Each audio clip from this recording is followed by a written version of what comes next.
آیا پوهېدلی چې یوازې د 3 فعلونو د یادولو سره کولی شئ 80% الماني جملې جوړې کړئ؟ نو دا ویډیو تر اخره وګورئ تر څو په دې راز پوه شئ. سلام ټولو ته، زموږ د جرمني ژبې د زده کړې چانل ته ښه راغلاست. نن غواړم چې له تاسو سره د جرمني ژبې یو ډېره مهمه موضوع شریکه کړم، هغه دي کومکي فعلونه. دا فعلونه د جرمني ګرامر بنسټیزه برخه ده او موږ سره مرسته کوي چې مختلفې جملې په ځانګړي ډول د تېر، راتلونکي او غیر مستقیم وختونه جوړ کړو. ښه، نو اوس به زه تاسو ته دا 3 فعله در وپېژنم. په جرمني ژبه کې 3 اصلي کومکي فعلونه دي: haben لرل، sein اوسېدل او werden کېدل، چې دا 3 ملګري مو په جرمني ژبه کې ډېر مهم دي او پرته له دوی څخه زموږ جملې لکه بې تیلو موټر په څېر اوسېږي. ښه، لومړی کومکي فعل چې موږ یې زده کوو هغه haben دی. دا فعل په جرمني کې د لرلو او یا هم مالکیت ښودلو او همدارنګه د تېر وخت جوړولو لپاره استعمالیږي. اوس به زه تاسو ته مالکیت توضیح درکړم. کله چې موږ غواړو ووایو چې څه لرو، نو په دې وخت کې د دې فعل څخه کار اخلو، لکه ich habe ein Buch. زه یو کتاب لرم. دلته habe معنا څه ده؟ همدغه مالکیت ښیي، یعنې ما چې دلته ویلي زه یو کتاب لرم، دلته دا ښیي چې دا کتاب زما دی او مالکه یې زه یمه. Ich habe ein Buch. زه یو کتاب لرم. ښه، زه به تاسو ته یو بل مثال هم درکړم. Wir haben einen Hund.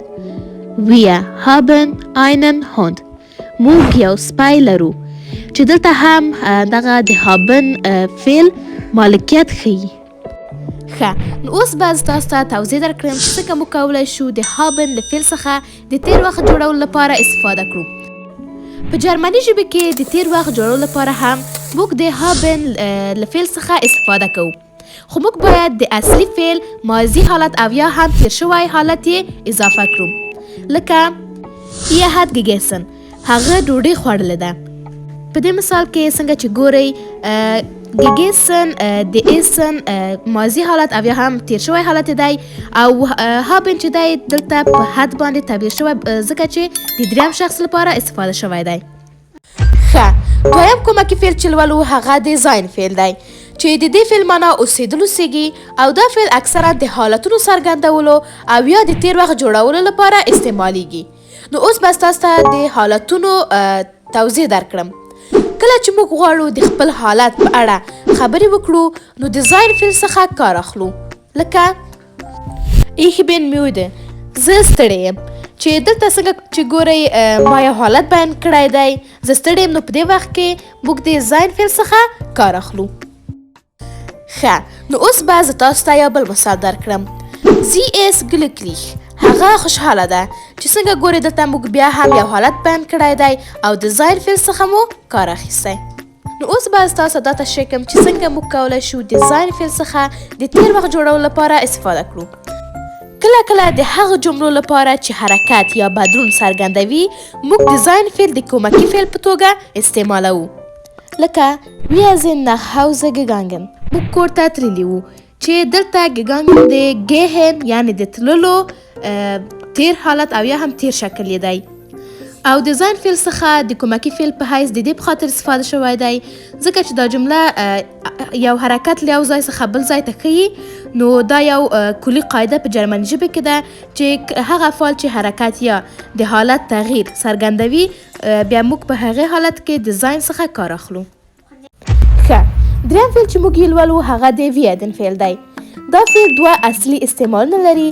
اولی استعمال یې د راتلونکي وخت لپاره دی او د هغه کارونو لپاره چې موږ یې په راتلونکي کې کوو، نو په دې وخت کې بیا موږ د werden فعل څخه کار اخلو، لکه ich werde morgen lernen.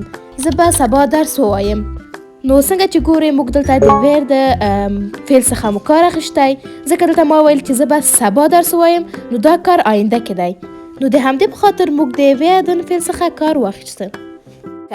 د werden دوم استعمال د مجهول حالت لپاره دی.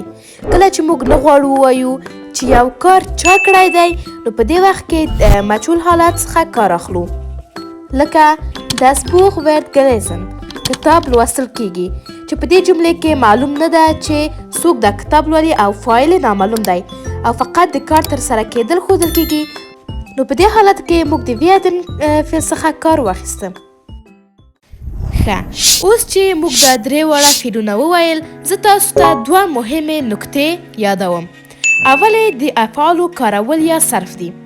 کومکي افعال نظر په ضمیري فاعل باندې کارول یا صرف کیږي لکه ایخته habe راځي du hast ihr hat څنګه چې ګورئ د haben فعل هر ضمیري فاعل سره خپل شکل ته تغییر ورکوي او یا هم که د زاین فعل په نظر کې ونیسو ich bin du bist او د ihr sie ist استفاده کیږي چې څنګه ګورئ دا فعلونه له هر ضمیري فاعل سره خپل شکل ته تغییر ورکوي.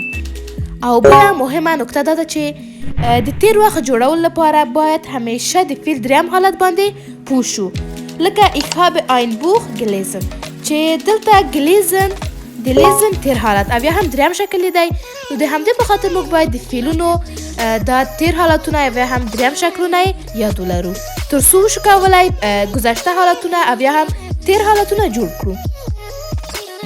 ښه اوس راځئ چې یو څو جملې تمرین کړو. لطفا دا جملې په جرمني ژبې وژباړئ.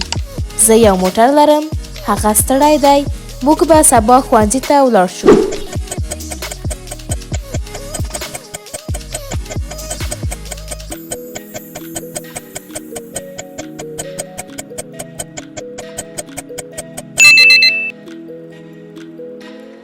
جرمني ژبې ګرامر زده کول لکه پازل حل کولو په څیر دی.